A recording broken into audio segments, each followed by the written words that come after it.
Welcome to Let's Talk Business. My name is Shegun Manuel, and our guest today on the program is a business consultant, a speaker, a best-selling author of over 40 books, the CEO of a large conglomerate with millions of dollars.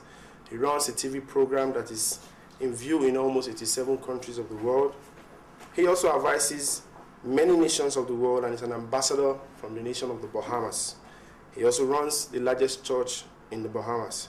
He's one of the wisest men alive today, and he is a living legend. Today we have Dr. Miles Moreau in the house. Welcome, sir, to the program. Thank you very much. Good to have you on the program, sir. Thank you. Sir, we know you are the chairman of the International Third World Leaders Association, and as a leader in the Third World, what do you think the Third World nations should be doing in the face of this global economic recession? I believe that one of the advantages of the third world countries is that they are emerging. They are dynamic. One of the problems with the industrial states is that even though they have been around a long time, their institutions have already been set.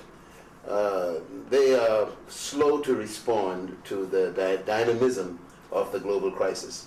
Much of their formulas that they have invented to deal with certain economic conditions, those formulas have been canceled or destroyed by the economic crisis. Being nations that are new and fresh and emerging, they are more flexible. So the third world countries also have the advantage of being more elastic in their ability to invent new ideas, invent new responses to the conditions of the global crisis. And secondly, much of the banking systems in the industrial countries have caused the problem. In most third world developing countries, their banking systems were not tied to the banking systems in the industrial states. So the effects of the banking collapse has not affected the third world countries. And so in many of these small states, emerging countries, developing countries, I believe that they are going to respond more effectively to the global crisis, and it's going to have less effect on them. Finally, whenever there are conditions that have changed, those who are able to be more proactive and more inventive in new ideas are the ones who are going to make it. I believe that we're going to see the success of third world countries faster than expected now, because the global crisis is going to create demand for the resources of the third world countries. And so what we need to focus on, I believe, is improving our skills and our workforce to create more technological education for our third world people so that they can respond to progressive, inventive ideas. And I think this is going to be to our advantage. Wow, that's a good one, sir. Most developed nations are looking at tying business opportunities with the developing nations, as seen in world leaders visiting most of the African countries. How do you think, sir, that these developing nations such as Nigeria and most of the African nations should position themselves to make gain from these ties? You know, one of the concerns I have is that most of the third world developing countries are byproducts of colonialism. Colonialism, of course, in most cases have been more oppressive than progressive. It has actually spawned concepts like slavery, oppression. It has created more conflicts with racism and inferior superiority type complexes. And so many of these countries are mentally, historically oppressed. And so the people have lost a sense of self-worth, sense of self-esteem, sense of strong self-concept. And so their perception of themselves, I believe, has been damaged.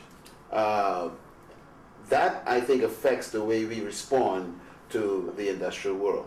So when we have the industrial large countries coming to our new countries, they're coming for our natural resources. As you know, the world runs on basic things like oil and on copper and on zinc.